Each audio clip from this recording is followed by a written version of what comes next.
Buenos días, bienvenidos al programa Opinión. Ayer se conmemoró a nivel mundial el Día de la No Violencia contra la Mujer. Y precisamente el tema del programa de hoy es ese, el de la violencia contra la mujer y la violencia contra la niña. Y para eso tenemos como invitados en el programa de hoy a Diana Portal, que es comisionada de la Adjuntía de la Mujer de la Defensoría del Pueblo. Y en la segunda parte del programa vamos a conversar con Ricardo Fernández, que es coordinador de un proyecto para la protección frente a la violencia y abuso sexual contra las niñas, los niños y los adolescentes, proyecto que se ejecuta en las zonas del Agustín y Huaycán de Lima y que es un proyecto desarrollado por ASPEN, que es la Asociación Solidaridad Países Emergentes. Entonces comenzamos el programa con este diálogo con Diana Portal de la Defensoría del Pueblo sobre este problema de la violencia contra la mujer. Buenos días, Diana. Buenos días, Carlos, y muchas gracias por la invitación. Bien, ayer que se conmemoró este Día de la No Violencia contra la Mujer, la Defensoría del Pueblo presentó, digamos, los primeros datos preliminares, tengo entendido, los primeros hallazgos de un estudio que está haciendo sobre este problema de la violencia contra la mujer, ¿no? ¿Puedes hablarnos cuáles son los, digamos, esos primeros hallazgos, los primeros datos que revelan este estudio que todavía está en proceso? Sí, cómo no. Este estudio, este informe o avance de los hallazgos del informe, se trata de una investigación sobre el sistema de administración de justicia a nivel de la Policía Nacional y del Ministerio Público sobre violencia contra las mujeres en relación de pareja en la región Callao. Los datos principales o los hallazgos principales que nos muestran este estudio es, por ejemplo, que el 56% de las víctimas vive con su agresor, es decir, son mujeres casadas o convivientes. Otro dato importante y lamentable es que el 68% de las medidas de protección a las mujeres víctimas de violencia no se están implementando a nivel de la policía. Otro dato también interesante e importante para brindar un adecuado acceso a la justicia a las mujeres es que, por ejemplo, el 40% de las comisarías en la región Callao no cuenta con un espacio adecuado para recibir estas denuncias, sino que se comparten los espacios con otras oficinas, otras especialidades de la policía misma, y entonces las víctimas tienen que dar su testimonio frente a muchas personas. Y eso no genera un espacio de confianza, de confidencialidad, porque por más que la violencia contra las mujeres son delitos que se pueden denunciar, se puede perseguir públicamente a nivel del sistema de justicia, sí necesitan las mujeres afectadas un espacio que les brinde esa confianza y adecuada atención, ¿no? Entonces, de las 20 comisarías que se supervisaron, 8 por lo menos no cuentan con un espacio adecuado. Otro dato importante, además, para ofrecer un adecuado servicio por parte del sistema de justicia, que las denuncias se inician a nivel de la policía, es que, por ejemplo, el 47% de los responsables de la sección de familia de esas comisarías no están recibiendo capacitación sobre cómo atender estos casos de violencia contra las mujeres, ¿no? Digamos, entonces, los operadores de justicia y la policía no están, digamos, preparados para recibir esta denuncia y procesar esta denuncia de violencia contra la mujer. Sí, en el lapso de tiempo, en el periodo de tiempo investigado, que fue entre octubre del 2013 y junio del 2014, la Policía Nacional no había recibido en el sector Callao casi el 50%, o sea, casi la mitad de las personas responsables de las secciones de familia no habían recibido capacitación. ¿Y las comisarías de la mujer que, en teoría, cuando se crearon, de alguna manera cumplirían esta función?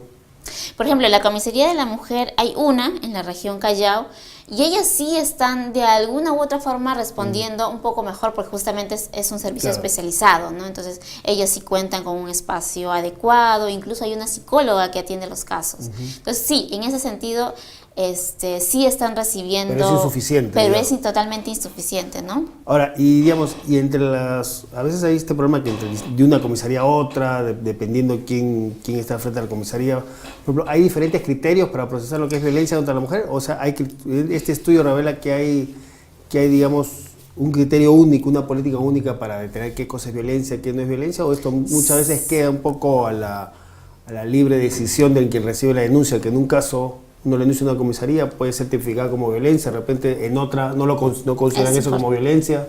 Es muy importante tu pregunta, Carlos. Hay dos aspectos importantes para que las y los oyentes tengan en cuenta. Primero, que la víctima de violencia familiar, las mujeres víctimas, tienen el derecho de denunciar en cualquier comisaría.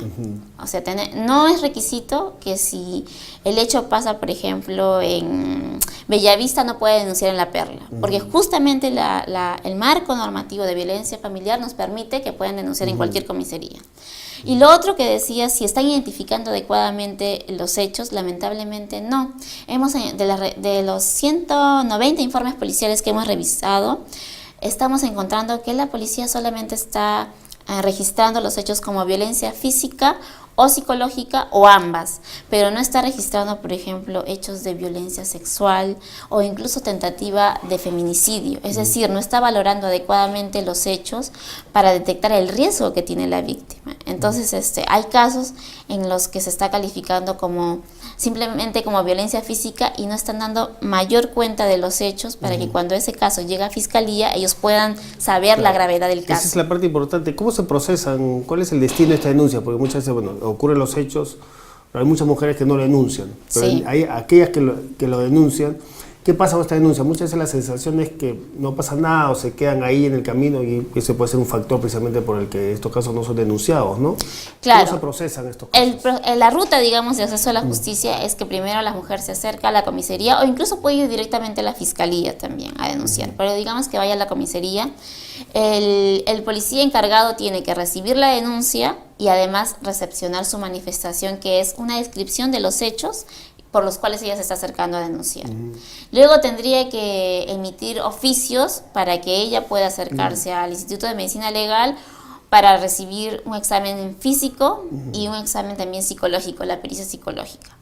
Pero inmediatamente el policía, cuando recibe esta denuncia, tendría que avisar a la Fiscalía de Familia, que está tomando en conocimiento este caso. Entonces, una primera etapa es, digamos, la investigación a nivel de la policía. Y luego entra a nivel del Ministerio Público la Fiscalía de Familia. Si el caso tiene visos de delito, como puede ser faltas o como puede ser lesiones graves, entra también a tallar el fiscal penal, ¿no? Es una segunda instancia.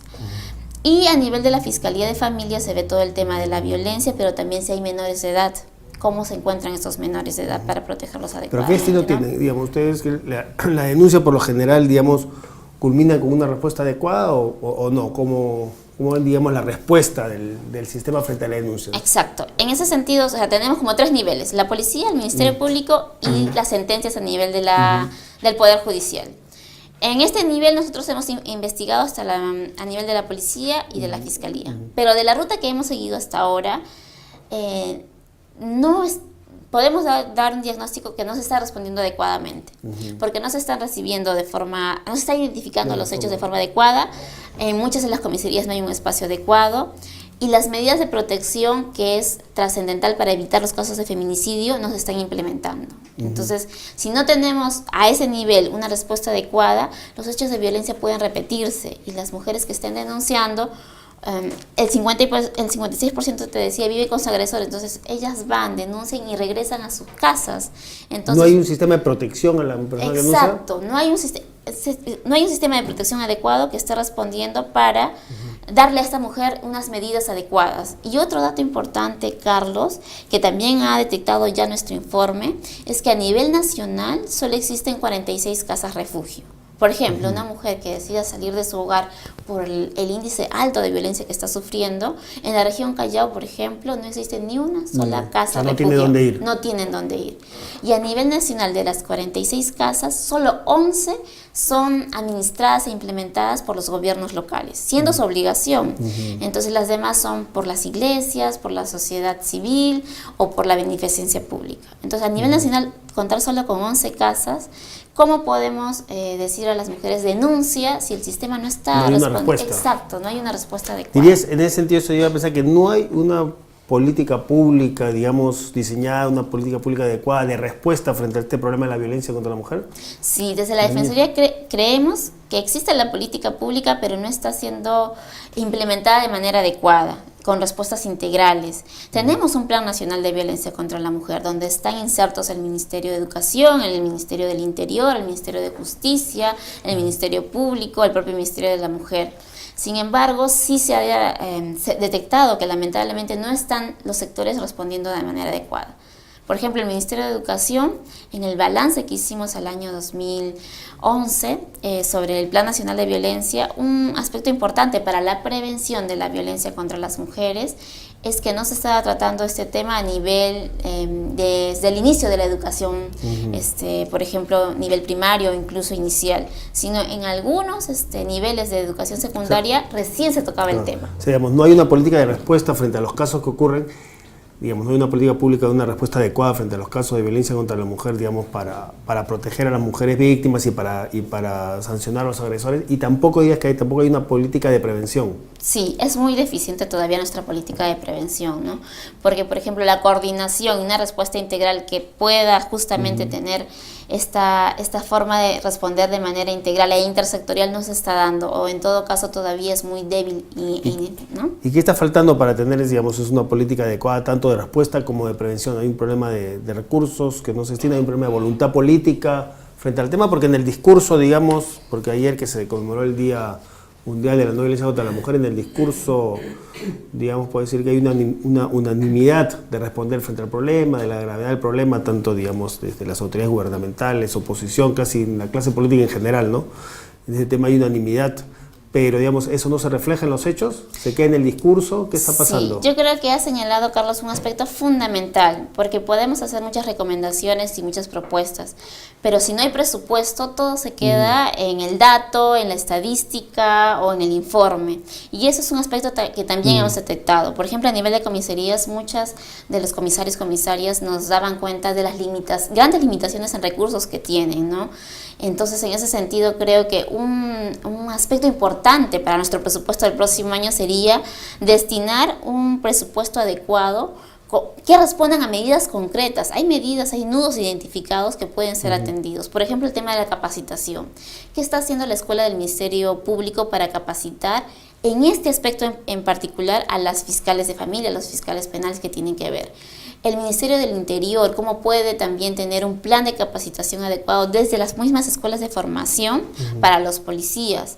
En cuanto a la implementación de espacios, hemos visto que muchos no cuentan con estos espacios. Entonces creo que va de la mano lo que tú has señalado muy bien. La voluntad política, porque ya hay aspectos que nos están dando cuenta de dónde se tiene que invertir, y el tema de presupuesto también. La responsabilidad de eso de conseguir mayor presupuesto, digamos, de ponerle más fuerza a estas políticas de prevención y de respuesta, están donde en el Ministerio de la Mujer. En el Ministerio de la Mujer, como ente rector, pero también en el Ministerio de Economía y Finanzas, ¿no? Yo creo que tendría que haber ahí un diálogo más fluido de saber el destino y la supervisión, por ejemplo, de estos presupuestos a nivel de los propios ministerios, porque puede ser que tengan un presupuesto destinado, pero no a este tema en particular, ¿no? Que es el tema de la atención de violencia contra las mujeres. Ahora, ¿y cómo está? Vamos a algunos datos, el tema de feminicidio en el Perú. El Perú es uno de los países que hace un poco tiempo tipificó ya el tema de feminicidio, ¿no? como delito, ¿no? Sí. ¿Cómo este tema está creciendo? Según datos que tengo para el 2014, cifras hasta octubre todavía, digamos, sí. Cifras que todavía falta los últimos 2 meses del año. Fíjate que hay más o menos 76 casos registrados oficialmente de feminicidio, o sea, de asesinato de mujeres, ¿no? Y 157 casos de tentativa de feminicidio, ¿no? Sí. ¿Cómo ven esta situación? ¿Estas cifras son alarmantes? ¿Cómo está evolucionando, digamos, la situación del feminicidio? ¿Es un problema que va en aumento o va en disminución? ¿Cuál es la situación? Las cifras están en aumento, ¿no? Lamentablemente, y en ese sentido, por ejemplo, según el último informe del Observatorio para la Igualdad de Género de la CEPAL, nos señala al año 2013 que Perú ocupa a nivel de Latinoamérica y el Caribe como el segundo país con más alta tasa de casos de feminicidio, 83 casos. ¿Es el segundo país en la región? Es el segundo país en la región. Superado solamente por... Superado solamente por Colombia, que según este estudio ocupa el primer puesto. Y en ese sentido, las estadísticas son lamentables porque incluso en casos de menores de edad tenemos 10 casos de feminicidio en la data que tú has dado. Entonces, más allá que las estadísticas nos demuestre que la problemática es persistente, tendríamos que tener, como tú bien señalas, políticas integrales que respondan y prevengan estos hechos, porque no se naturaliza la violencia y llegan hasta estas cosas fatales. Por ejemplo, tenemos estos 76 casos, 157 tentativas. Y, digamos, ¿y cuántos de estos casos han llegado a condenas del agresor? Ese es un tema pendiente, importantísimo, que además la Defensoría se ha comprometido al año 2015 a hacer un informe sobre el análisis de cómo la ley de feminicidio del 2011, que fue la primera, y 2013 que sancionó feminicidio íntimo y no íntimo, se está aplicando, porque tenemos la hipótesis de que no se estaría identificando de manera adecuada los hechos y los casos, pero no podemos dar conclusiones determinadas porque justamente queremos hacer un estudio, ¿no? El 2010 hicimos un primer estudio de casos de feminicidio, pero cuando todavía no estaba vigente las leyes, la ley de feminicidio. Entonces era una primera aproximación, que también el diagnóstico no fue el más alentador. Los casos no estaban siendo identificados de la manera adecuada, las sentencias, si mal no recuerdo, en un alto porcentaje se estaba sancionando por menos de la sanción penal que se establecía para el homicidio calificado en estos casos. Entonces también ahí nos daba este primer estudio cuenta de algunas observaciones, hallazgos que no se estaba investigando y sancionando de manera adecuada los casos de, en ese momento, homicidio calificado, ¿no?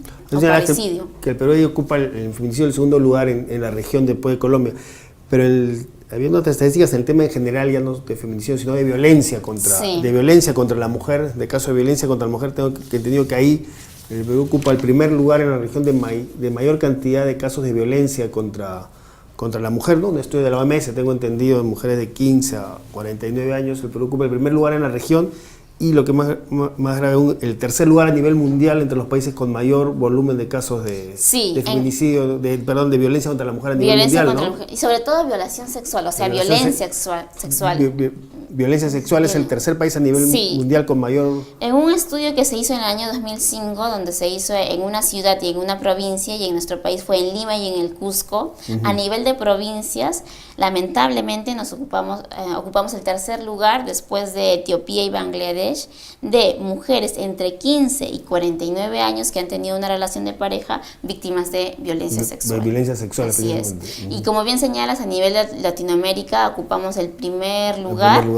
Estamos en un ranking lamentable, pero de denuncias por violación sexual, ¿no? Entonces sí, las estadísticas nos dan un panorama lamentable en donde la violencia es cotidiana, la violencia tiene altos índices, y creo que el Día Internacional de la No Violencia contra la Mujer es un día en que tenemos justamente que reflexionar sobre qué está pasando y cómo podemos responder de mejor manera, ¿no? Nos estamos en corte, pero antes les recordamos que nos pueden enviar también sus preguntas a través del chat. Quiero antes de pasar el corte, traerte una pregunta que nos llega a través del chat, sí, ¿no? Claro. Y recordarnos a quienes están viendo que pueden enviar sus comentarios y preguntas. José escribe y te hace esta pregunta, ¿no? Dice: ¿acaso las mujeres no son culpables del machismo de los hombres por la forma en que crían a sus hijos? Esa es una de las preguntas. Una pregunta que se hace mucho, si de alguna manera este machismo que se refleja en esta violencia contra la mujer, lo que dice José, si eso de alguna manera no es alimentado por las propias mujeres en la forma de criar a sus hijos, ¿no? ¿Que respondemos ahora? Sí, cómo no. Mira, esa es una pregunta que siempre, cuando presentamos estos temas, siempre nos hacen, ¿no? El tema de qué tanto las mujeres son responsables del propio machismo. Creo que lamentablemente la violencia contra las mujeres está naturalizada en nuestra sociedad y crecemos con patrones culturales de cómo es un hombre y cómo es una mujer, ¿no? Es decir, características del hombre fuerte, la mujer sumisa, la mujer débil.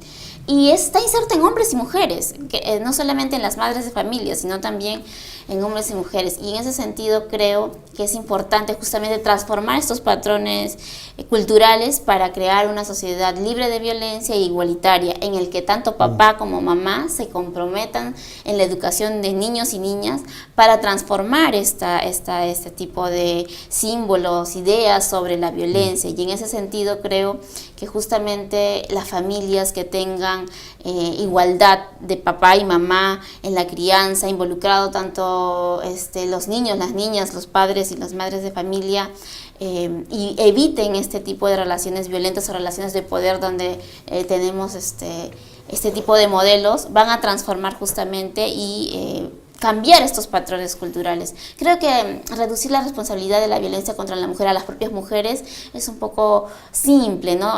No ve la complejidad del problema. Es cierto, hay tanto hombres como mujeres que crecemos en un sistema machista, pero justamente creo que es compromiso de todos y todas, y especialmente también los padres, por qué no decirlo, para cambiar estas imágenes y estos roles, ¿no? Bien, nosotros vamos a ir en corte y regresamos para seguir hablando con Diana Portal sobre estos temas y también especialmente sobre qué pasa el tema de la violencia contra las niñas, ¿no? ¿Cuál es la situación de la violencia contra las niñas? Pues según algunas estadísticas, precisamente las niñas y adolescentes son las principales víctimas de violencia sexual en el país. ¿Qué está pasando? Entonces vamos a un corte y regresamos con Diana Portal de la Defensoría del Pueblo para seguir conversando sobre este tema de violencia contra la mujer y de violencia contra la niña.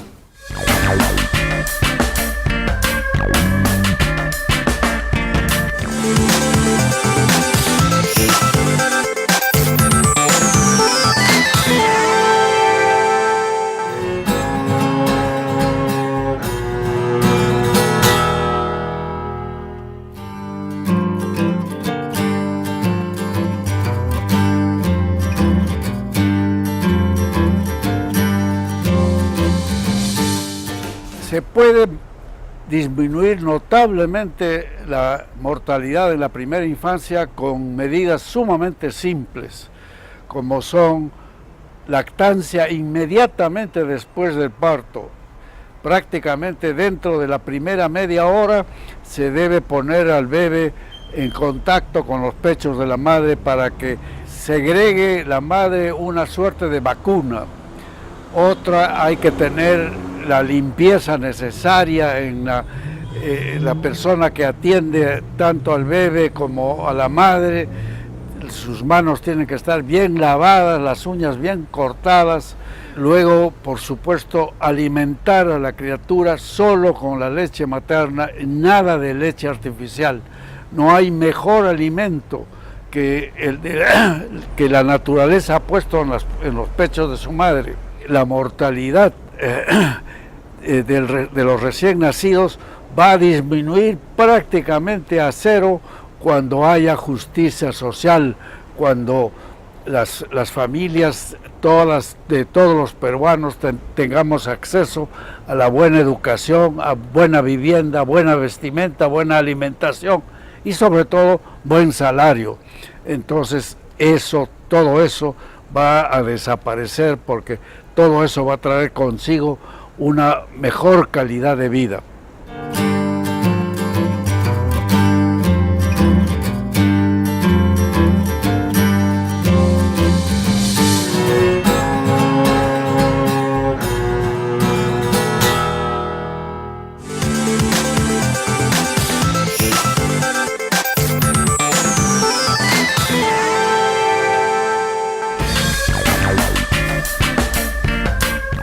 Bueno, continuamos conversando entonces con Diana Portal, comisionada de la Adjuntía de la Mujer de la Defensoría del Pueblo, y estamos conversando sobre este tema de violencia contra la mujer y la niña.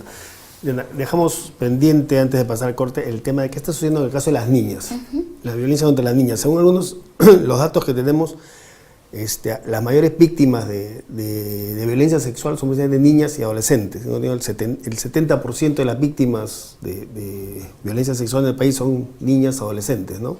¿Cómo está esta situación? Y lo más grave es que, según datos del propio Poder Judicial, el 90% de estos casos en cuales las niñas son víctimas de violencia sexual quedan en la impunidad.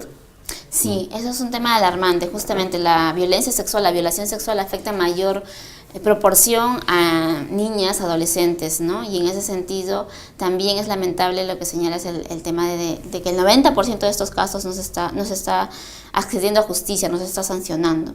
Varias cosas ahí. Una primera es que, por ejemplo, el testimonio, ¿no? Entonces, creo que un prejuicio en nuestro sistema de justicia que también afecta a menores de edad, lamentablemente, y que también afecta a las mujeres adultas, es el tema de la palabra de la víctima, el testimonio de la víctima. Si solo con el testimonio se puede condenar a una persona agresora, víctima de violación, responsable de violación sexual.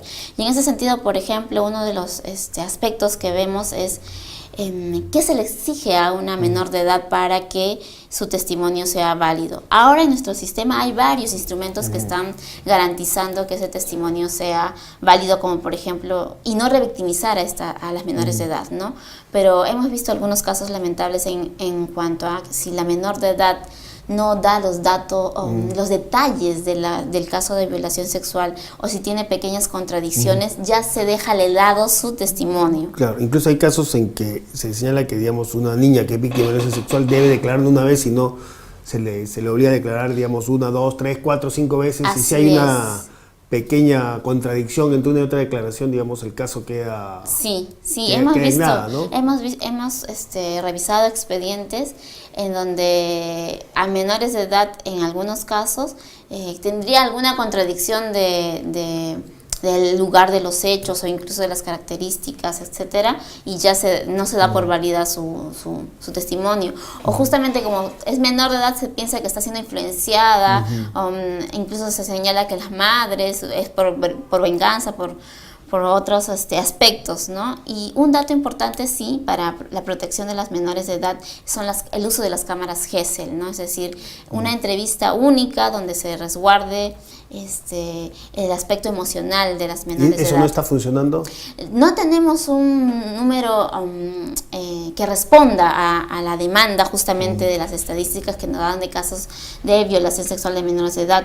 Está pendiente, yo creo, elevar el número de cámaras Gesell a nivel nacional, porque nos han señalado también que, por ejemplo, en provincias hay solamente en algunas provincias. El número exacto no lo tengo aquí, pero sí sabemos que no se está respondiendo de manera adecuada, ¿no? Hay un déficit de cámaras Gesell. En Huancavelica, por ejemplo, donde el número de casos de violación sexual es alto, todavía falta implementar. Entonces, este es un instrumento importante, ¿no? La cámara Gesell para proteger la identidad de la víctima, pero también su estado emocional, sobre todo en menores de edad, ¿no? ¿Y qué cambios, hay que hacer cambios en la legislación, cambios en los procedimientos judiciales para evitar esta situación de altísima impunidad en caso de violación a niñas, adolescentes? Creo que en cuanto al marco normativo tenemos instrumentos para responder. Tenemos leyes que, por ejemplo, protegen la identidad, dan medidas de protección con el nuevo Código Procesal Penal para mejorar justamente en este sentido. Tenemos guías de valoración también del daño psicológico, pero que hasta ahora no se ha implementado. Entonces creo que instrumentos normativos existen. Podrían mejorarse en algún aspecto, en algún sentido, pero también creo que es importante, a la par de contar con el marco normativo, algo importante que resalta la Defensoría del tema es el tema de capacitación y especialización, ¿no? Porque este tipo de violencia contra las niñas, contra las adolescentes y también contra las mujeres necesita un análisis desde la perspectiva de género, un conocimiento del marco internacional. Digamos que ¿no? Los operadores de justicia, fiscales, jueces, ¿no están preparados para responder a estos casos? ¿No hay ese nivel de Yo creo preparación? que falta la especialización, ¿no? Y brindarles a las jueces, a las fiscales, a los fiscales, el conocimiento incluso de los propios instrumentos que ellos tienen a nivel nacional. Un dato, Carlos, existe al año 2011 el acuerdo plenario justamente para proteger a las menores, a las adolescentes, a las mujeres en casos de violación sexual. Es el acuerdo plenario 1-2011, que es para la adecuada valoración de la prueba. Y en varios espacios en donde hemos tenido la oportunidad de hacer este análisis, señalan los propios jueces, los propios fiscales, que todavía no hay un conocimiento adecuado de este instrumento a nivel nacional y falta la evaluación de cómo se está aplicando este instrumento, este acuerdo plenario, ¿no? Para evitar la revictimización. En el caso de menores de edad, importante la retractación, ¿no? Porque, por ejemplo, una menor de edad puede denunciar y luego por presiones familiares, porque además otro dato lamentable es que muchísimos de los casos de violación sexual en menores de edad son por los padres o familiares cercanos, entonces hay presiones para que ya no denuncien. Entonces, la mayor cantidad de casos de violación sexual a niñas, adolescentes, se dan en el contexto del hogar, ¿no? En el contexto del hogar, los casos de incesto, ¿no? Entonces, en ese sentido, por ejemplo, el acuerdo plenario, un aspecto importante es la no retractación, es decir, si hay una menor de edad víctima de violación sexual en donde el agresor es o el padre o un familiar cercano del hogar, no se podría considerar como determinante el caso de que ella primero denuncie y luego diga que ya esto no pasó o no ocurrió, porque justamente el contexto familiar, el contexto de violencia puede hacer que ella diga luego que esto no ocurrió, ¿no? Entonces eso es importante como instrumento para los fiscales, los jueces. Ahora, en esta situación que estamos viendo, ¿no? Que la mayor cantidad de víctimas de violencia sexual en el país son niñas y la mayor cantidad queda en impunidad. Y hace unos días también se conmemoraron los 25 años de la Convención de los Derechos del Niño, que en una de sus partes importantes tiene que ver precisamente con la protección de los niños y las niñas. Así es. ¿Cómo tú dirías, esta ocasión de los 25 años de la Convención sobre los Derechos del Niño ha sido ocasión de hacer una serie de balances sobre las políticas dirigidas a la infancia? Pero en ese tema de protección, ¿no? A propósito de estos 25 años de la Convención, tú dirías, ¿cómo dirías que estamos en el país en este tema de protección a los niños, a las niñas? En cuanto al sistema de protección, vinculando el tema de violencia, creo que todavía nos falta mucho camino por recorrer. Y un aspecto importante que señales del instrumento de la Convención Internacional de los Derechos del Niño es justamente los estándares que nos brindan, ¿no? Que son pisos en donde tiene que responder nuestro Estado, nuestro sistema de justicia. La Convención Belén do Pará, la Convención de los Derechos del Niño nos dan pautas para cómo debe el Estado responder justamente en la prevención, en la protección. ¿Diría que el Estado no está respondiendo de acuerdo a esas pautas? No sería tan determinante, pero por ejemplo algo tan básico, Carlos, como el conocimiento. ¿Cuántos de nuestros policías, de nuestras policías, de los propios fiscales y mujeres, hombres y jueces conocen este instrumento? En un informe que se hizo de la Defensoría del Pueblo en cuanto a casos de violación sexual para mujeres adultas en general, y también habían casos de adolescentes, por supuesto, un dato importante fue la falta de conocimiento de estos instrumentos a nivel nacional, ¿no? en los departamentos, en las regiones que se hizo. Entonces, si este instrumento nos da determinadas pautas de acción, tanto en el ámbito de justicia y en general en el ámbito de los derechos de las niñas, niños y adolescentes, y también por otro lado los instrumentos internacionales vinculados a los derechos de las mujeres, si hay un desconocimiento de estas pautas o estos derechos, creo que eso no va a reflejarse en el accionar diario de cada operador de justicia, ¿no? Entonces, creo que todavía estamos en un camino que se está iniciando y que tiene el Estado que incorporar estos estándares internacionales. ¿Tú dirías que hay un serio déficit entonces en el tema de educación, incluso de difusión, de capacitación a los propios operadores del Estado frente a estos temas? Sí, yo creo que eso sí, además son datos comprobados por la propia Defensoría del Pueblo. El tema de capacitación, de educación, de brindar estos instrumentos y difundirlos es importante, pero también el diagnóstico, ¿no? Esa alta cifra de impunidad del 90% nos da cuenta de cómo está siendo llevado el proceso, de cómo las medidas de protección no están siendo bien implementadas. El UDAVIT, la Unidad de Protección de Víctimas y Testigos, también ha señalado la falta de presupuesto recientemente en un estudio que hicimos también. Entonces, creo que los instrumentos están tanto nacionales como internacionales, y en ese sentido falta articular y ver cuáles son los puntos críticos de todo este sistema para que haya una respuesta adecuada, ¿no? Un tema en este tema, digamos, de violencia contra la mujer, contra las niñas, que ha tenido por una difusión mediática importante en los últimos tiempos, es el tema también del acoso sexual, digamos, en las calles, ¿no? Sí. ¿Cómo ve usted de la Defensoría este tema? ¿Qué se está haciendo? ¿Cuál es la magnitud de este problema y qué respuestas hay frente al mismo? Sí, la Defensoría del Pueblo ha tenido conocimiento por estudios que ha hecho, por ejemplo, el colectivo Paremos el Acoso Callejero, que se inició en la Universidad Católica, que, por ejemplo, cerca del 80% de víctimas de acoso sexual callejero son menores de edad, escolares, niñas, adolescentes, universitarias también, ¿no? Que son víctimas de este tipo de violencia de género que es cotidiana y que muchas veces se invisibiliza. Y en ese sentido también es importante la respuesta que puede dar el Estado para este nivel de violencia contra las mujeres, ¿no? Porque muchas niñas, muchas adolescentes sienten vergüenza de decir que han sido víctimas de acoso sexual callejero porque piensan que ¿qué me van a decir? O se sienten culpables justamente por lo que les ha ocurrido. Entonces, creo que el Estado ya está respondiendo, está poniendo este tema importante sobre la mesa para ver qué medidas tomar, ¿no? Tenemos conocimiento que existen proyectos de ley también para normar, ¿no? Proyectos de ley para sancionar el acoso sexual callejero, sobre todo para ver este tema desde una política integral, ¿no? No solamente la sanción, sino también la prevención, la difusión, Por ejemplo, tuvimos conocimiento de que la Municipalidad de Miraflores estaba haciendo una campaña para pegar en los buses stickers, ¿no? Stickers sobre la garantía de los derechos de las niñas y adolescentes. Entonces, creo que se está iniciando. Lamentable que el acoso sexual callejero afecte mayormente a niñas y adolescentes, ¿no? Ahí me lleva esta pregunta para terminando el diálogo, es ¿cómo estamos, qué hacer frente, digamos, todo este panorama? Hemos hecho un poco el diagnóstico. ¿Qué responder? ¿Qué está faltando tanto? ¿Cuáles deberían ser las medidas urgentes? Tanto para responder ya a casos de violencia consumados y sobre todo también en el tema de prevención y educación para la prevención. Sí, yo creo que justamente esos dos aspectos son fundamentales, además de muchos otros. El tema de educación y el tema de acceso a justicia, porque son dos aspectos importantes de estas medidas integrales que se deben dar. En el tema de acceso a educación, creo que nuestro Ministerio de Educación tiene que integrar y mejorar que estos temas sean tratados en la currícula escolar, ¿no? Y también difundidos, dar instrumentos a los profesores, a las profesoras, para tratar de manera lúdica estos temas y que desde niños y niñas, desde las primeras edades, puedan ir creciendo con una cultura libre de violencia, con una cultura de igualdad, ¿no? Y en ese sentido creo que todavía es un reto.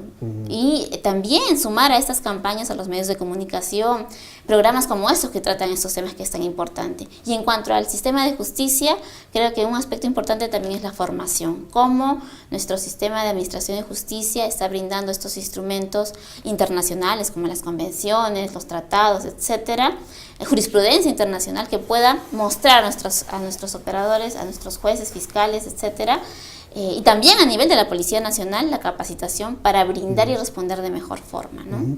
Para terminar, y digamos, una persona que digamos es víctima de un tema de violencia o es testigo de un caso de violencia, digamos, ¿dónde puede dirigirse? ¿Quién puede comunicarse?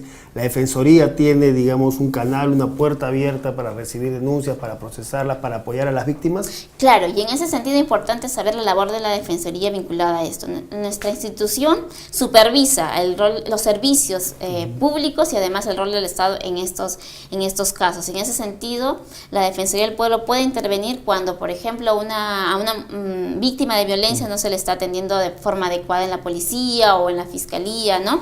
Podemos intervenir a ese nivel, pero la denuncia directa podría ser, por ejemplo, en estos casos a nivel del Ministerio de la Mujer, que ofrece la línea 100, que atiende las 24 horas, y los centros de emergencia mujer. Pero también se pueden comunicar con nosotros. La Defensoría, por ejemplo, una persona que porque muchas veces para estos casos que se hace la denuncia, pero estas no avanzan, no se procesa, digamos, hemos visto ya durante esta entrevista, digamos, que digamos, no hay una respuesta adecuada a la denuncia. Ahí si actúa la Defensoría, cómo una persona se dirige a la Defensoría, cómo, sí, digamos, presenta su queja ante la Defensoría para que éste intervenga a apoyarla. Sí. Podría presentar una queja por el servicio que se está prestando de manera inadecuada y tenemos una línea, el 0800 15 170, 0800 15 170.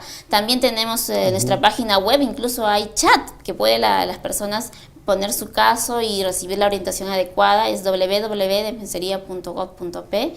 Y podemos... Ahí la Defensoría toma el caso, digamos, sí, y da toda una hay asesoría. Hay consultas virtuales también, sí. Da una asesoría a las víctimas, digamos, y las acompaña para que, digamos, sus denuncias tengan, digamos, sean recibidas, sean procesadas adecuadamente. Claro, la Defensoría toma conocimiento del caso, evalúa la actuación de los servicios del Estado, de la Administración de Justicia en ese sentido y puede intervenir dependiendo del caso concreto, ¿no? Y reciben muchas quejas de este tipo, hay muchas mujeres, que se dirigen a la Defensoría, digamos, planteando que, digamos, sus casos no están teniendo la respuesta adecuada a nivel del Estado. Sí. Hay muchos, digamos, la Defensoría recibe muchas llamadas a este número. Sí, claro, definitivamente la Defensoría está recibiendo este tipo de casos, como otros también de una respuesta inadecuada del Estado, y sobre todo a nivel de las oficinas defensoriales a nivel regional, que tenemos 38 oficinas, también han habido casos. Por ejemplo, un caso lamentable y justo en el marco del 25 de noviembre es un caso que ocurrió en el Cusco, ¿no? Que también la Oficina Defensorial del Cusco ha intervenido esta señora que fue secuestrada, violentada sexualmente. Entonces hacemos seguimiento de estos casos que nos llegan a las oficinas defensoriales o a la propia oficina central, ¿no? Bien, muchas gracias, Diana. Muchas gracias por la oportunidad también. Bien, fue esta entrevista con Diana Portal, como decimos, es comisionada de la Justicia de la Mujer de la Defensoría del Pueblo. Nosotros vamos a un breve corte y luego regresamos con una entrevista a Ricardo Fernández. Ricardo Fernández es de ASPEN, de la Asociación de Solidaridad Países Emergentes, y él es coordinador precisamente de un proyecto para la protección frente a la violencia sexual y abusos, frente a la violencia y abuso sexual contra niñas, niños y adolescentes, un proyecto que se ejecuta en las zonas del Agustino y Huaycán. Entonces vamos a un corte y regresamos con la entrevista a Ricardo Fernández.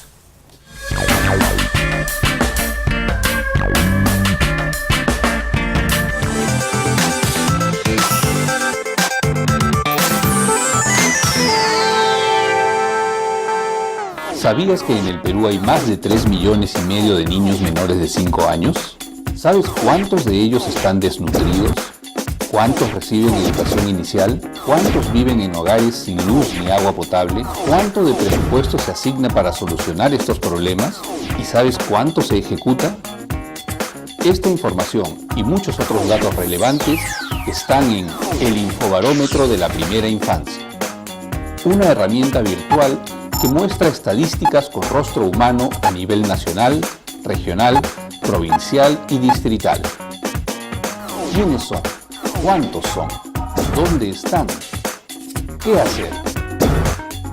Ingresa al Infobarómetro de la Primera Infancia para conocer la realidad de los niños y niñas de 0 a 5 años de nuestro país, para tomar decisiones acertadas, para apoyar, para demandar y vigilar que se cumplan los compromisos. Infobarómetro de la Primera Infancia.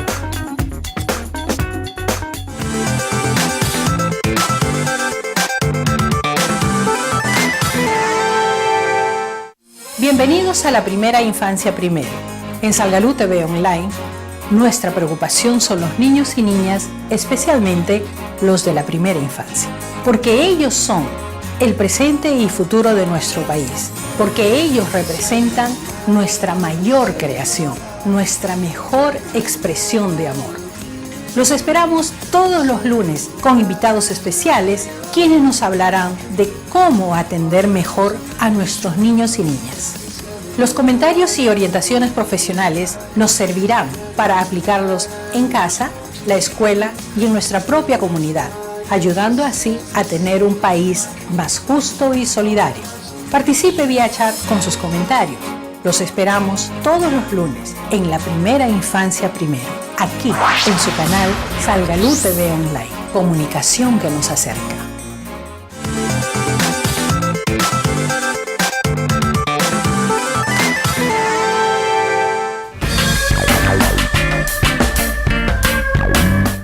Bien, estamos ahora con Ricardo Fernández de ASPEN, quien es coordinador de un proyecto para la protección frente a la violencia y el abuso sexual contra niñas, niños y adolescentes, proyecto que se ejecuta básicamente en Ate, específicamente en la zona de Huaycán, en Ate, y en el Agustino.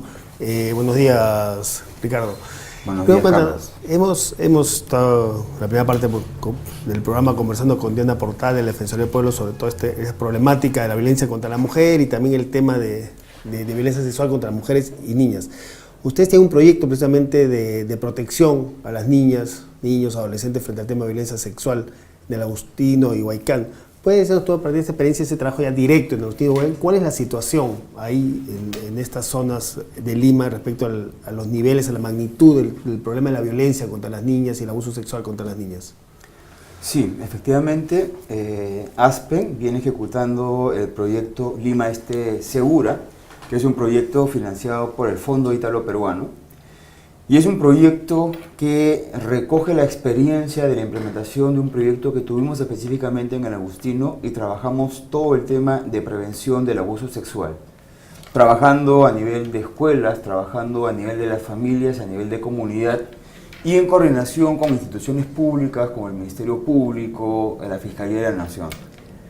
El tema de la violencia sexual hacia niñas principalmente, niñas, niños y adolescentes, es un problema que tiene múltiples factores, ¿no es cierto? Y uno de los factores de riesgo está vinculado al colecho, a compartir las camas entre los niños, entre las niñas, con personas adultas, y eso aumenta el grado de vulnerabilidad de ellas para ser probables víctimas de algún tipo de abuso. Y lo que el proyecto busca en este momento es precisamente reducir esos factores, interviniendo en las familias, trabajando a nivel comunitario y logrando que las niñas y los niños tengan espacios diferenciados para dormir. Ahora, la magnitud de este problema de abuso sexual contra niños, niñas, adolescentes, en esta zona donde ustedes trabajan, ¿qué tan alto es? Es significativo porque son zonas donde hay un alto hacinamiento, donde familias de 5 o 6 miembros comparten una misma habitación, y eso aumenta el grado de probabilidad de que pueda ocurrir. Entonces, la mayor es cantidad significativo. La mayor cantidad de esos problemas de abuso sexual en esta zona se dan dentro del hogar y por miembro de la propia familia. Claro, cerca del 70% de las agresiones sexuales hacia niños, niñas y adolescentes, no necesariamente los familiares, pero sí un entorno conocido, un por entorno la niña, cercano. por la niña. O vecinos, o los parientes, los tíos, los hermanos, los padres o padrastros, ¿no? Es un entorno que la niña conoce, o el niño. Conversamos en la parte del programa sobre el alto grado de impunidad que hay frente a los casos de abuso sexual contra niños, niñas, ¿no? Adolescentes. ¿Cómo sucede en las zonas en que ustedes trabajan? Digamos, ¿estos casos quedan porque son denunciados, no son denunciados? ¿Cuál es la reacción, digamos, de las víctimas frente al tema? Y si se denuncian, ¿cuál es la respuesta ahí que hay de parte del Estado, tanto de la policía como de los operadores de justicia frente a estos casos en el Agustín y Huaycán? Definitivamente la impunidad de los casos de abuso sexual es significativa siempre, y es uno de los temas que se busca el tratar de responder y evitar que las situaciones de abuso terminen archivadas, ¿no es cierto? ¿Qué cosa es lo que se está haciendo y qué cosa es lo que se está buscando? Se ha trabajado se viene trabajando y coordinando con el Ministerio Público para que se instale y se continúe la instalación de una sala de entrevista única o de una cámara GESEL en Huaycán. ¿Eso qué facilita? Que una niña o un niño que es abusado pueda ser la entrevista pueda ser llevada por un especialista, por una psicóloga, y esta entrevista pueda ser grabada, y la entrevista se pueda usar y ya no estar solicitando nuevamente a la niña que pueda estar repitiendo el hecho de violencia constantemente. ¿Eso qué asegura? Que exista un medio probatorio, una entrevista de la niña, y que el caso no termine por archivarse porque la niña no acude. ¿Y cómo ve usted la respuesta que hay frente a estos casos de parte del Estado, a los operadores de justicia, en la zona donde ustedes trabajan? Por lo menos en el Agustino y en Huaycán, el Ministerio Público está respondiendo en forma adecuada, ¿no? Ellos están muy interesados en poder mejorar los procesos, en mejorar las herramientas que tienen. De igual forma, en el hospital de Huaycán o el hospital de El Agustino, también hay todo un trabajo con ellos para que ellos cada vez más comiencen a intervenir en esta otra etapa de una situación de abuso, que es cuando se tiene que atender a las niñas, ¿no? Que puedan ir implementando acciones, que puedan ir implementando y dando información para que las niñas puedan acudir y puedan recibir atención psicológica o atención física para lograr su recuperación. ¿Y por qué ustedes, digamos, al momento, digamos, de implementar este programa, por qué escogieron esta zona del Agustino o Huaycán? ¿Eso tiene que ver porque son zonas donde hay una mayor incidencia de estos problemas? En Lima, estas dos zonas es efectivamente zonas donde hay una mayor incidencia de estos delitos de violencia sexual.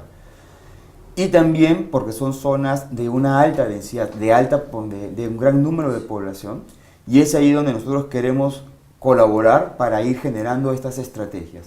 Además también porque de una u otra forma también los gobiernos locales se han ido involucrando en acciones en favor de la infancia, y creemos que eso debemos nosotros irlo fortaleciendo para que esto pueda replicarse en otros distritos. ¿Usted está trabajando ahí coordinadamente con los gobiernos locales? Estamos trabajando con los gobiernos locales, estamos trabajando también con el Ministerio de Educación, porque se han editado y se han publicado unos cuentos.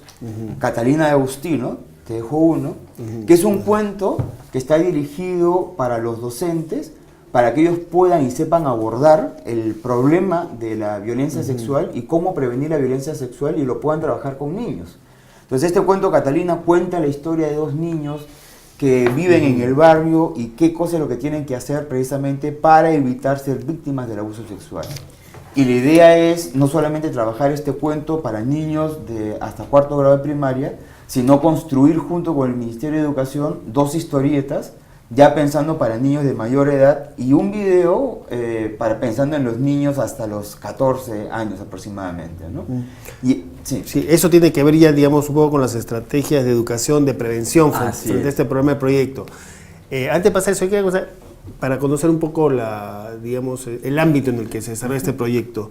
¿Cuántos somos los niños, niñas, adolescentes, digamos, que están involucrados en este proyecto, los niños, niñas, adolescentes, a los cuales ustedes llegan, digamos, con este trabajo, tanto por un lado de prevención del tema de violencia sexual, como también de respuesta frente a los casos?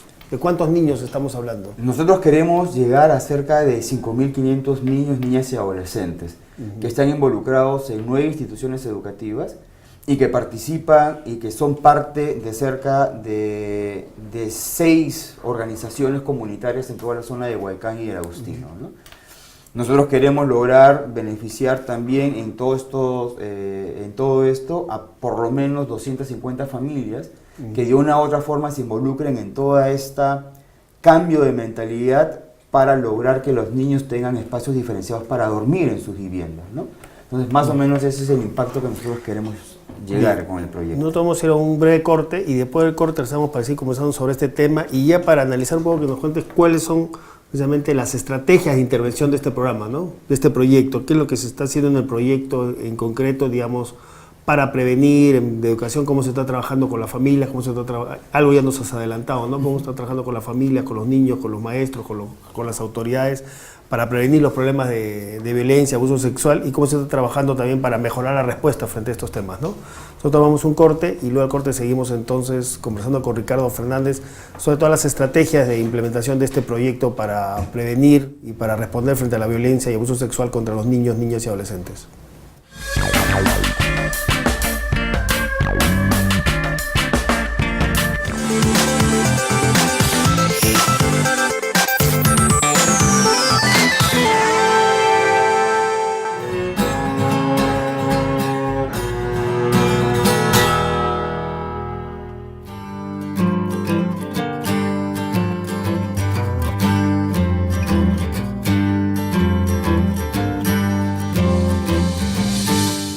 Los seres humanos formamos nuestros hábitos alimenticios hasta los 10 años de edad.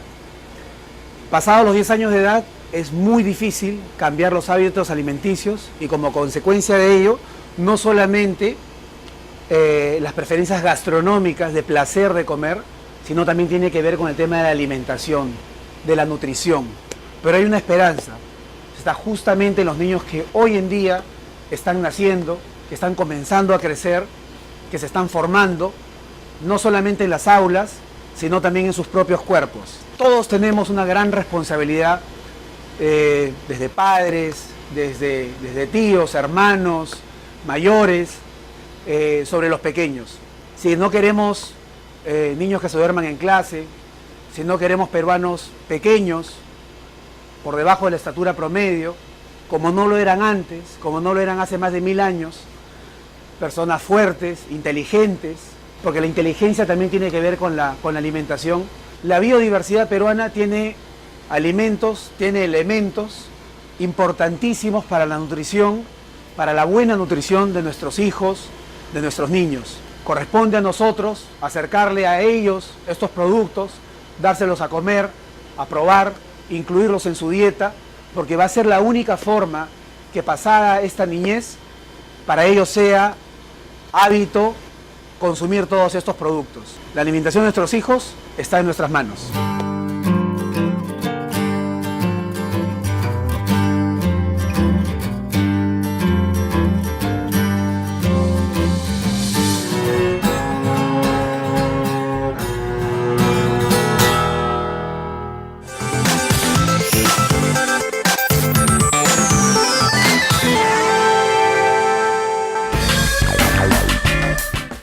Bien, regresamos con Ricardo Fernández de Aspen, que como hemos estado conversando con él en el bloque anterior sobre este proyecto que tiene Aspen para protección a los niños, niños y adolescentes frente a los casos de violencia y abuso sexual, proyecto que desarrolla en el Agustino y Huaycán.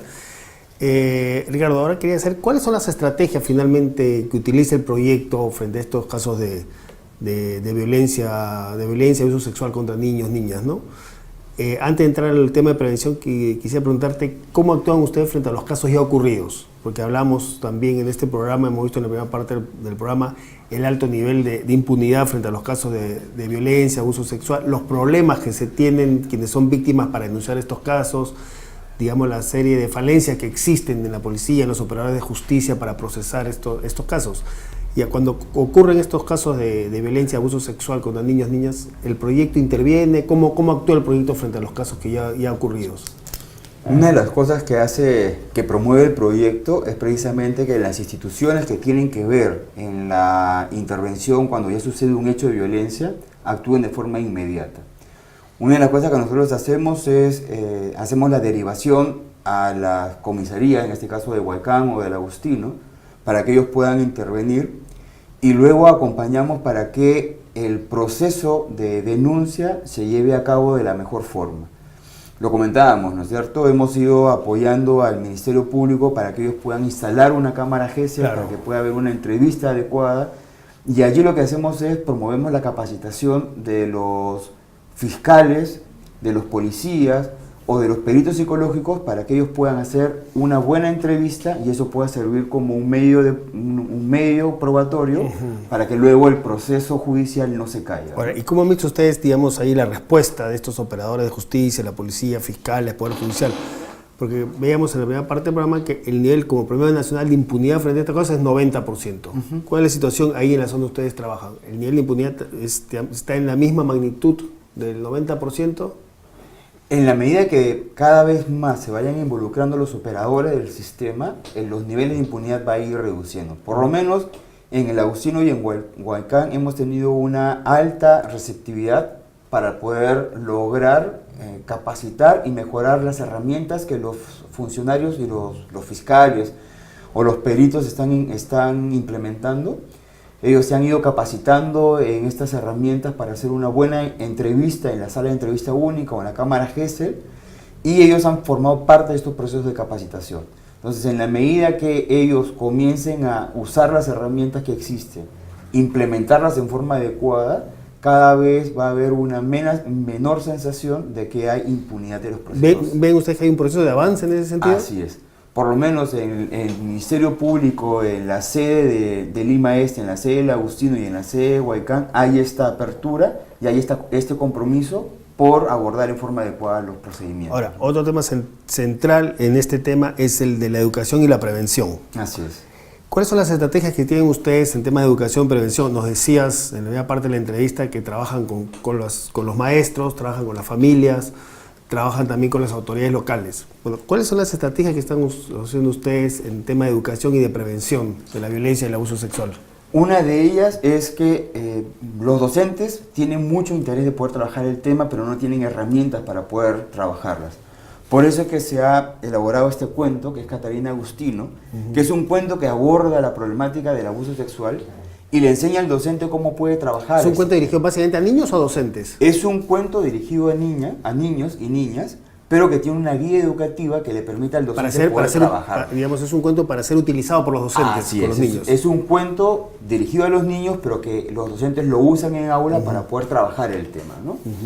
Y junto con ello, está todo un trabajo en los centros educativos. Existen los municipios escolares, ¿no es cierto?, que son organizaciones de niños, y allí lo que se hace es precisamente trabajar con estos niños para que incorporen el tema dentro de sus planes de trabajo, y durante el año los niños puedan hacer campañas, puedan hacer pequeños talleres o pequeños concursos, precisamente para motivar que sus compañeros y compañeras puedan sensibilizarse en el tema y puedan romper uno de los temas que es central en que se mantenga el abuso sexual, es el quedarse callado. Entonces, eso es una de las estrategias que se trabaja a nivel educativo. En esto está involucrado el Ministerio de Educación, que este cuento lo validó y lo ha replicado a nivel nacional, pero también estamos trabajando a nivel... Pero antes que entres, ¿y la respuesta de los maestros ahí en los colegios de Huaycán y la opción de que trabajan, cuál ha sido? De los 120 maestros que están involucrados en los diversos colegios, por ejemplo, 199 están participando en los procesos de capacitación para conocer esta herramienta, ¿no? Hay el interés. Tú dirías que hay una participación mayoritaria. Mayoritaria, principalmente mayoritaria, ¿no es cierto? Porque es un tema sensible. El tema del abuso sexual, el tema del maltrato a los niños es un tema sensible, que muchos de ellos conocen estas situaciones y a veces no saben cómo trabajar más allá de promover una denuncia. Y lo que quieren es saber abordarlo en sus espacios educativos, en sus aulas. Decías también que ustedes trabajan también, a ver, por un frente es este tema de la escuela y los maestros. También trabajan con la familia, con los padres de familia. ¿Cuál es el trabajo que hacen con ellos? Con ellos lo que se está promoviendo es que cada vez más se aprenda y se reconozca la importancia que los niños tienen que tener espacios diferenciados en sus viviendas para dormir.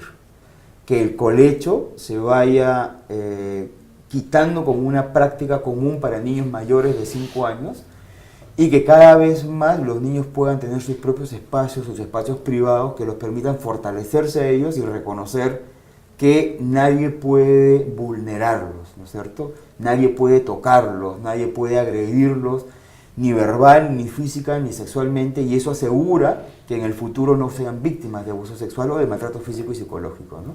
Entonces se trabaja con las familias, se les sensibiliza, se les informa que para poder hacer una separación de un ambiente no necesitas tener muchos recursos, basta con un triple o con una pared de madera machimbrada para hacer esa separación.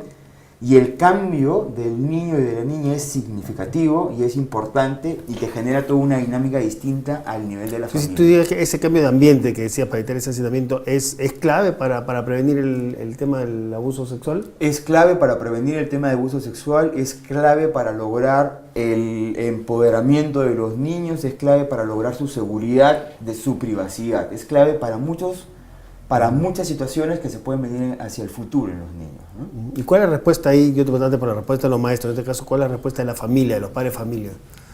Al inicio, los padres de familia, la primera idea que te dicen es no tenemos plata, no tenemos recursos, ¿no? Pero en la medida que ellos se van involucrando en sesiones, porque se trabajan con ellos sesiones de sensibilización, se trabaja sobre el tema de autoestima, se trabaja sobre el tema de violencia, abuso sexual, y en la medida que ellos van reconociendo la importancia y se van dando cuenta que no necesitan tener muchos recursos para poder hacer esta separación, su involucramiento y su compromiso es mayor, ¿no es cierto?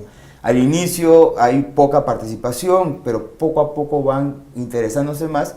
Y esto también genera una dinámica a nivel comunitario, porque nosotros no es que trabajamos con todas las familias, trabajamos con algunas y estas terminan difundiendo la iniciativa en su barrio y cada vez ya los vecinos comienzan a incorporar y comienzan a hacer las separaciones porque van reconociendo la importancia o porque los mismos niños van comentando y van diciendo ya tengo mi cuarto solo, entonces se va generando toda una dinámica de cambio, ¿no? Ahora, ¿y cómo trabajan con los niños, con las niñas, que son finalmente los directamente involucrados en ese tema? Digamos, ¿tienen algún tipo de trabajo directo con ellos? Porque también hay grupos organizados de niños, niñas, adolescentes en estas zonas de Huaycán, del Agustino, ¿no? ¿Cómo trabajan con ellos? Nosotros lo que buscamos, este es un tema que directamente los afecta a los niños, a las niñas y a los adolescentes. Y lo que queremos es que ellos, así como en espacios privados dicen que quieren salir de la situación, también existen niños que están organizados en los municipios escolares o en grupos culturales del barrio. Lo que nosotros queremos hacer es, o trabajamos con ellos para que cada vez más puedan participar en espacios públicos. Existen consejos consultivos de niños y adolescentes en los distritos que trabajan con el gobierno local y la idea es que estos grupos de niños se incorporen en esos espacios y puedan tener una llegada con sus autoridades locales, con sus alcaldes y a través de la presentación de pequeños proyectos, pequeñas iniciativas, los alcaldes puedan ir trabajando y incorporando estas estrategias dentro de sus proyectos y sus planes de trabajo. En esto ha avanzado mucho, por ejemplo, la Municipalidad de Ate, que ha asignado un porcentaje del presupuesto participativo de todo el distrito para dedicarlos a proyectos dirigidos directamente a niños, niñas y adolescentes.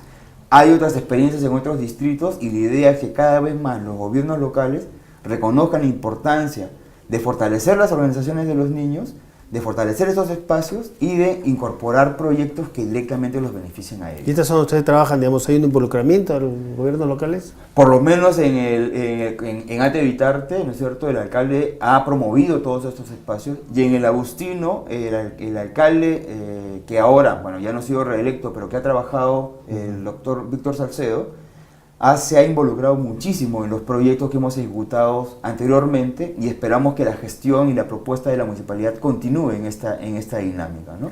Hay el interés para poder trabajar este tema. La idea es que ese interés debe pasar a cuestiones concretas y poco a poco seguir avanzando a este nivel. Para ir terminando, entonces sabes que más o menos el objetivo de ustedes es llegar, trabajar con un poco más de 5.000 niños, niñas, adolescentes, ¿no? En este tema de prevención de violencia, abuso sexual. ¿Eso cuánto porcentaje representa respecto al universo de niñas, niñas, adolescentes de estas dos zonas, de Huaycán y el Agustino? Bueno, aproximadamente estamos hablando alrededor del 8-9%, pero la idea es, por eso que nosotros estamos trabajando con el Ministerio de Educación para que este cuento sea replicado y no solamente sea los docentes de los 9 colegios los que sean ahí involucrados, sino que puede incorporarse como parte de una política de capacitación a los docentes y pueda difundirlo. La idea es que este proyecto de alguna manera, ver este proyecto en el Agustino como una especie de proyecto piloto y luego sea replicado a otras zonas. Exacto, esa es la idea, esa es la coordinación que estamos haciendo con el Minedu, con la Dirección Regional de Educación de Lima, por eso que estamos trabajando coordinadamente con los gobiernos locales, para que sean planes pilotos, proyectos pilotos, que después ellos puedan replicarlo y ampliarlo en otras zonas, de similar característica, pero que reúnan estas condiciones de factores de vulnerabilidad. Y último, ¿y desde cuándo es que están ustedes, digamos, trabajando este proyecto?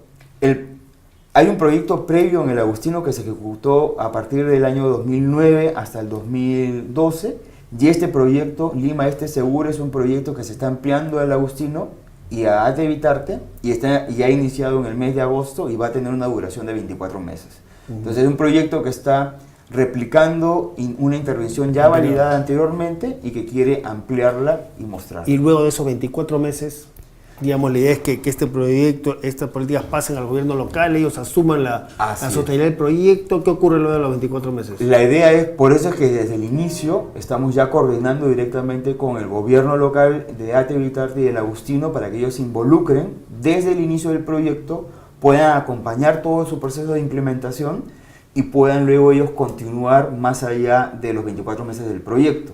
De igual forma, estamos trabajando desde el inicio con las UGELs, con los docentes, para que ellos luego puedan continuar la implementación de las acciones, ¿no? Bien, muchas gracias, Ricardo, por esta participación en el programa. Gracias a ustedes por la oportunidad y esperamos que continúen estos temas porque es importante el trabajarlo a nivel de estos espacios. Bien, fue entonces esta entrevista con Ricardo Fernández, como decíamos, de Aspen, que es coordinador de este proyecto de prevención e intervención frente a la violencia y el uso sexual contra niños, niñas y adolescentes, proyecto que, como he dicho, se desarrolla en el Agustino y Huaycán en Lima.